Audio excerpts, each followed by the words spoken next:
Greetings, Nick Bowcott with Sweetwater, and to my left, our good friend, Mr. Frank Bello. Hello. Four-stringer in, of course, the legendary Anthrax.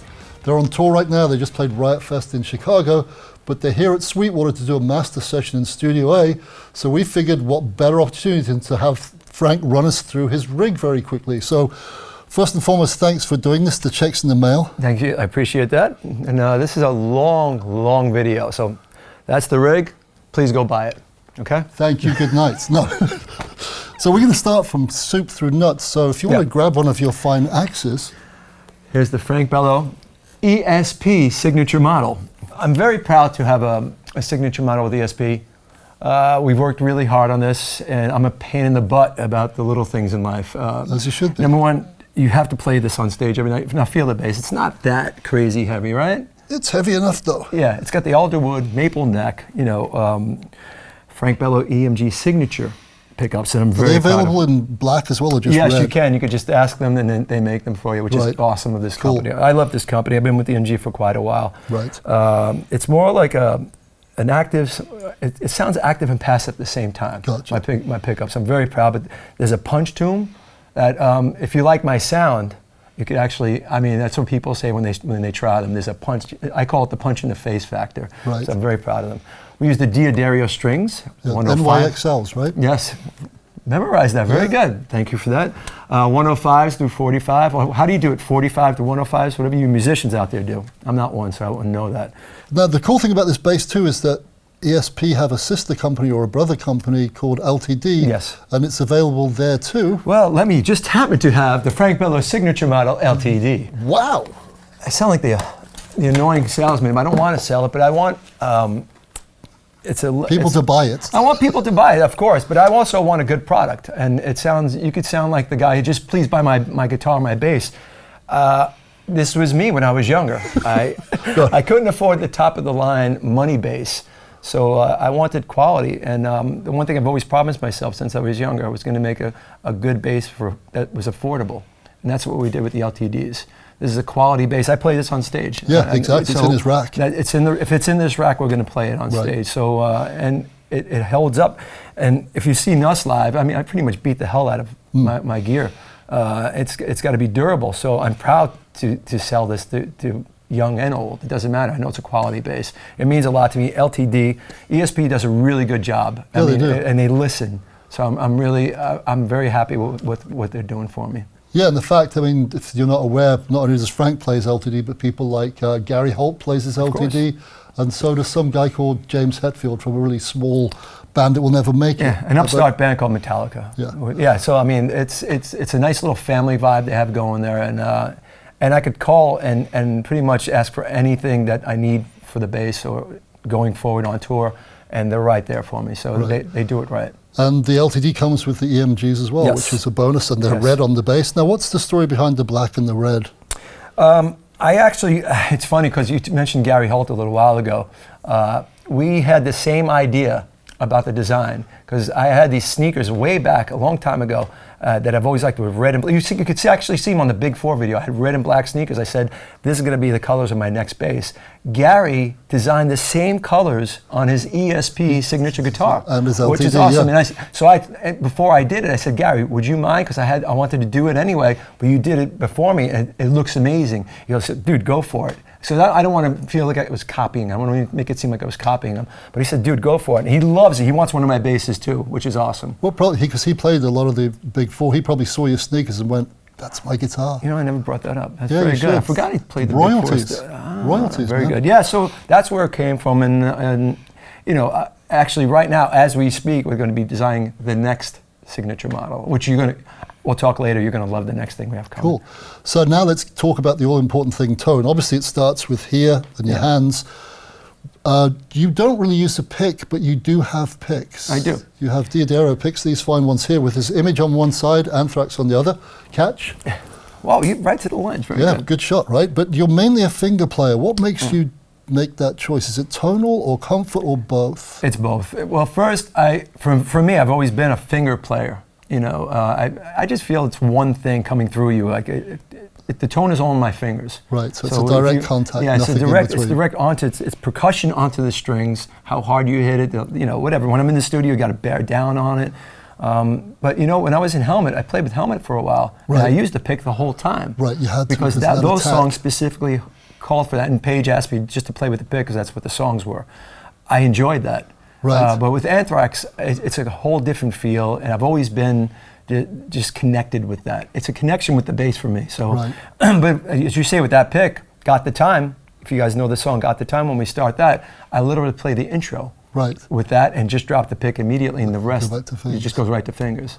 So it's a good. I just like it's a tone thing, but it's also a feel thing. I feel comfortable playing with my fingers. Yeah, the funny thing is I've heard people say, well, you can play faster with a pick, but I would just mention two words, Steve Harris. Steve, stop it. Still, it's a great thing now because he's a friend of mine. I could ask him, in fact, he's probably tired of all my questions I have for him. But I grew up on that, Geezer. I was Geezer, Steve, and Geddy Lee. Yep. I grew up, those are my heroes, my bass heroes. To this day, I still learn from them. I watch what they do, and being friends with Steve, I can pretty much ask him about everything he's done. Right. And you know, I was insisting. You know, one of my first conversations with Steve was, "Look, I know you're playing with 3 fingers." And he goes, "No, you're wrong, man. I'm playing with 2." No, I said, "No, I watch you. I knew you're telling me that you know what I'm doing," but he had to convince me that he played the bass. It was just 2 fingers, but the third finger looks like 3, right? Right, it does. Never. With me, I play with 3 fingers because I thought in the early days that Steve was doing that. That's why I learned how to play like that. So my third finger is always getting used. Wow. It's weird, right? So now, was that from video or watching live? Yeah, it's just growing up like that, just watching and studying my heroes. Right. Geezer too. I mean, when I hold the pickup sometimes just to dig in. That's straight out Geezer. Right. That's straight out Geezer. Geezer used to do this great digging. You know, when he digs in. You know, I do that. It's a tribute to all my heroes. Whenever I do Geddy Lee, the 1 finger thing, man. When I do that, when I just play with 1 finger sometimes on certain notes, that's a Geddy Lee tribute. It's all in my head, and it all comes into play when we play live. Always. That's whenever I play. Stories. It's just the truth. I pay tribute to them because they were there for me when I grew up. They were my training. Right. And you know, and so every day, and when I play with the 1 finger or 3 fingers or 2 fingers, it's each player going through me. I feel even though that. Steve never used 3, he still gets the credit. But in my mind, he did. Yeah, and that's good. And always will, right? Yeah, it always will. So then, let's talk about the signal chain. So obviously, then wireless, which is Shure. Shure, and Shure, we've been with Shure forever, and there's a great relationship with them. They're family, we're family with them. A great product. If you guys out there and girls haven't played Shure live, everything, wireless mics. Yeah.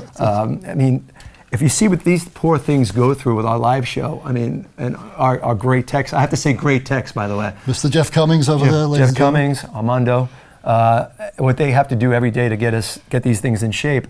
These things hold out. Actually, one thing I should talk about live, you're not exactly a stand and look at your shoes guy. You move quite a bit. I'm trying to calm down. And failing miserably, thank goodness. It's the Your drive. straps must be pretty important, because even you said these basses are light, they're not that light. How much does this strap help? And this is a great question, because Mono Creators, look it up, Mono Creators, because I have to give them a shout out because they're so great. Not only are these straps comfortable, but man, they make me custom-made ones because I wear it a little lower than a lot of people, so they put a little extra for me. But these things, I beat the hell out of them, and we use these every day, and they last a really long time for these tours. This is 3.5 years on this current run we're on, and I think I've only had to reorder once, maybe, and they're great. They get right on things. And you guys ever check out their cases? Have you ever tried a Mono case? No. Please go to Mono Creators, and not that they don't pay me for this. I think they're a great company. You should get the great stuff. You can put them on the plane. You know when you're afraid to put your guitar on the plane? Right. What the hell they're going to throw it? Where they're going to throw it? I've done the double case, and there's never been a problem with any of my basses coming back. So I highly recommend Mono. They're great stuff. Cool. Another company you use a lot. So we go to the wireless, and you'll have several wirelesses, and you've got your Radial JX44 selector. Yeah.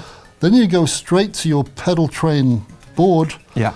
And something you've always had in line, which is the old SansAmp bass driver, DI. You've had that for as long as I've known you, which is too long for both of us to remember. Exactly. And you know what? You look at that, and that's the same one when we first did this whole thing, and you first checked it out. That's the exact one.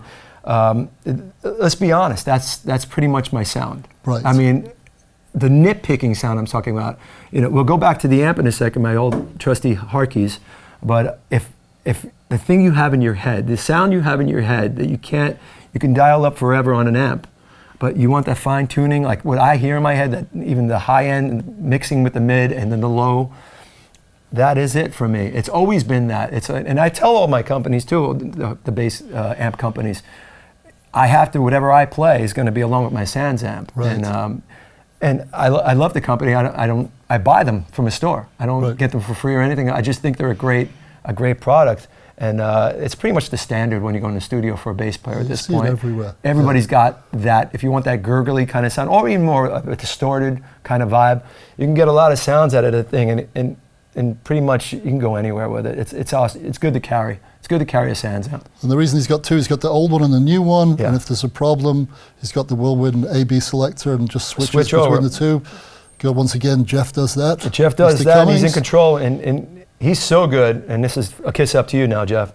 If he even hears anything wrong, we're switching right over. Really? Even in mid-song, and he knows it right mid-song, so that's invaluable, the switch over. Because the old one's been around the world how many times? Yeah, and I'm a creature of habit. I can't leave things. Right. So if it ain't broke, don't fix it, right? Something's good, you leave it alone, and I'll do it from there. Gotcha. Then you go into the EBS multi-comp compressor. Always, just to smooth it out a little bit. Then the radial DI straight to the board. Then, of course, your trusty Harkeys. You guys have seen me talk about my Harkey amps and how long we've been with them. Another great company. I don't think it gets the hype it deserves, aside from all the other big companies that are out there. They're very reasonably priced. That's what I like for the player. I'm always thinking of the player, and that's the truth.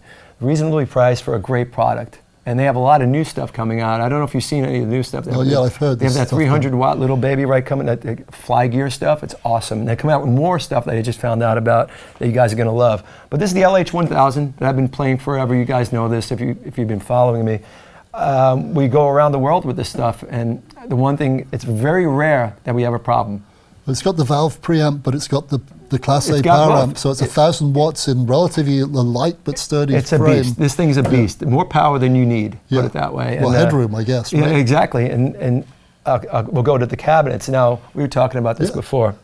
LD two 410s. Yeah. So it took me a while. I was with the 810s for a long time. You know that. But they finally convinced me, because I wouldn't even try anything else, because like I said, I'm a creature of habit. I went to Harkey one day and sat down, and they said, just try it. Okay, so we did a whole day of sounds, comparing the 810s to this. And to be really honest, I couldn't tell the difference. This is a great pounding sound. Especially if you do any of the hard stuff, the rock or metal stuff, with these high drive cones, man, these aluminum cones, it cuts right through. The sound that you need, it sounds like a commercial, but it's because I believe in this stuff. It's just so easy to use, and your sound is there. You can just turn this thing on. You don't even need, for the basic sounds, you just go and plug right in. You don't really need a SansAmp if you don't want to look for that detailed sound. You could just get a great sound out of this, which we've done before. So I highly recommend this. Not because it's mine, just because it's reasonably priced, and I think it's a road dog, man. Yeah. It stays on the road and doesn't break down. Well, that's important for you, because like you said, for the last 3.5 years, that's all you guys have done. Relentless. I think it's important for every player, because why should you buy something that's going to break down and have to pay for repairs? I would never recommend that to anybody, because that was me. That was me. I was that kid that, you buy something that broke down, you bring it in, it's going to cost this to repair. You shouldn't have to do that. No. It should be working for good, That's the way it should be. And this is not only roadworthy, they're about to do the mega cruise, so it's seaworthy as well. It will be seaworthy, yes. And and my friend Dave Ellisman would be with me, who actually he actually got me in with Harkey. He's the one, when I heard him on the Big Four, I heard his sound on the Big Four, and I went behind this amp and said, what are you using there? And of course, I was interested.